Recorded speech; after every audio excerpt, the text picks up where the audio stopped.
Sejak didirikan pada tahun 1949, Mossad, Badan Intelijen Nasional Israel, telah menjadi garda terdepan dalam melindungi eksistensi bangsa Israel melalui operasi-operasi senyap yang presisi dan penuh keberanian. Dalam bayang-bayang perang dan ancaman eksternal, Mossad berhasil menggagalkan berbagai rencana teror dan bahkan melumpuhkan tokoh-tokoh penting musuh Israel. Mossad juga disebut berperan dalam menghentikan pengembangan nuklir di Iran melalui operasi rahasia. Lewat jaringan global dan operasi rahasia yang cermat, Mossad telah menjadi simbol ketangguhan Israel dalam menghadapi musuh yang jauh lebih besar secara jumlah dan kekuatan. Keberhasilan mereka menjadi bukti bahwa peperangan modern tak hanya ditentukan oleh senjata, tapi juga oleh kecerdikan dan keberanian dalam senyap. Dalam setiap langkahnya, keberhasilan Mossad tidak hanya ditopang oleh strategi militer atau kecanggihan teknologi, tetapi juga oleh keyakinan spiritual yang tertuang dalam identitas resminya. Di balik kesuksesan Mossad, ada ayat Alkitab yang menjadi pegangan mereka. Ayat ini tidak hanya menghiasi logo resmi Mossad, tapi juga menekankan bahwa keselamatan suatu bangsa bergantung pada hikmat, kepemimpinan yang bijak, dan banyaknya penasihat yang memahami strategi dan kehendak Tuhan. Inilah dia, fakta Alkitab.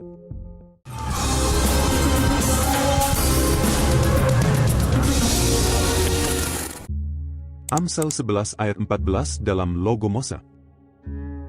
Di balik kecanggihan teknologi dan strategi intelijen yang Mossad miliki, terdapat suatu hal yang mengejutkan, yaitu sebuah ayat Alkitab tertulis dalam logo resmi mereka. Tulisan berhuruf Ibrani di lingkaran logo Mossad berbunyi, "Be'enta khabuloti pal am utshua berovyoetz." Artinya, jikalau tidak ada pimpinan, jatuhlah bangsa, tetapi jikalau penasihat banyak, keselamatan ada. Amsal 11 ayat 14. Ayat ini bukan hanya menjadi hiasan atau simbol semata, melainkan mencerminkan falsafah kerja Mossad. Keberhasilan datang bukan hanya dari kekuatan atau senjata, tetapi dari hikmat, strategi, dan banyaknya penasihat yang bijaksana. Mossad, dalam hal ini, mengakui pentingnya hikmat ilahi yang tercermin dalam Alkitab sebagai sumber arah dan pertimbangan nasional.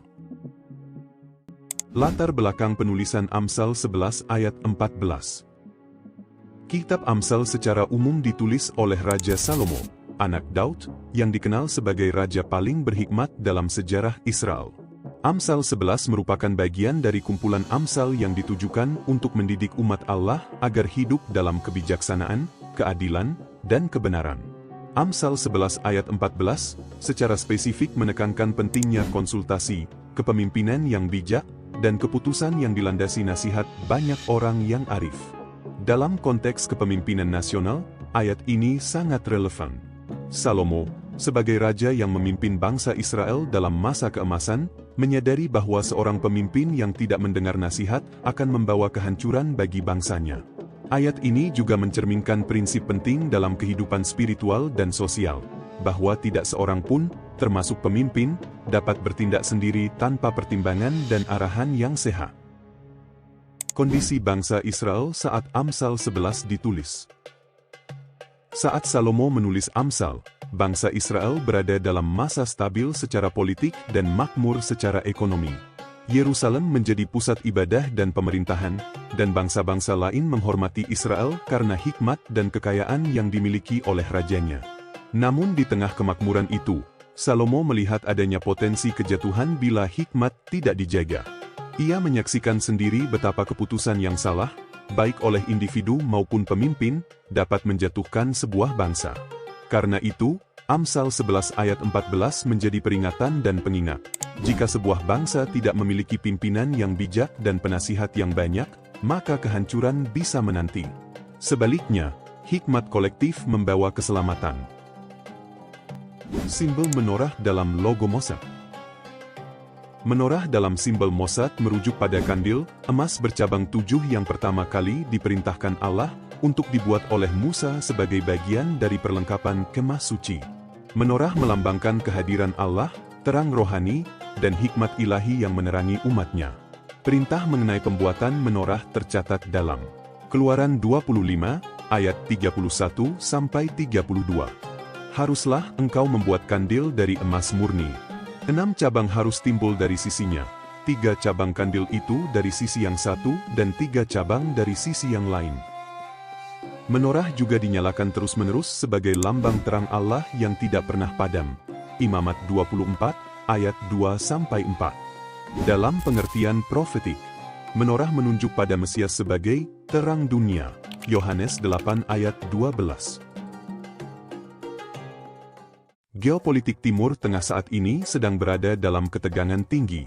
Konflik antara Israel dan Iran, instabilitas di Gaza, serta perang proksi di berbagai kawasan menunjukkan betapa gentingnya situasi. Sebagai orang Kristen, kita terpanggil untuk tidak hanya menyaksikan peristiwa ini sebagai berita harian, tetapi merenungkannya dari kacamata iman. Dalam Amsal 11 ayat 14, ada pesan yang kuat, bangsa bisa jatuh bila tidak memiliki kepemimpinan yang bijak dan penasihat yang takut akan Tuhan. Doa kita seharusnya bukan untuk kemenangan satu pihak secara politik, tetapi agar hikmat Tuhan turun atas para pemimpin dunia, terutama yang terlibat dalam konflik Timur Tengah. Kita dipanggil untuk menjadi pembawa damai, bukan pengobar kebencian. Yesus berkata, "Berbahagialah orang yang membawa damai, karena mereka akan disebut anak-anak Allah." Matius 5 ayat 9. Dalam dunia yang penuh kebisingan, hoaks, dan provokasi, orang Kristen dipanggil untuk menyuarakan kebenaran, kasih, dan hikmat. Kita bisa menjadi penasihat di tengah zaman yang membingungkan ini, melalui doa, pengajaran yang benar, dan teladan hidup yang berakar pada firman Tuhan. Anda butuh didoakan? CBN memiliki layanan doa yang siap dalam 24 jam untuk melayani dan berdoa untuk Anda. Mari hubungi layanan doa CBN di nomor 08215002424. Demikian fakta Alkitab hari ini. Tuhan Yesus memberkati.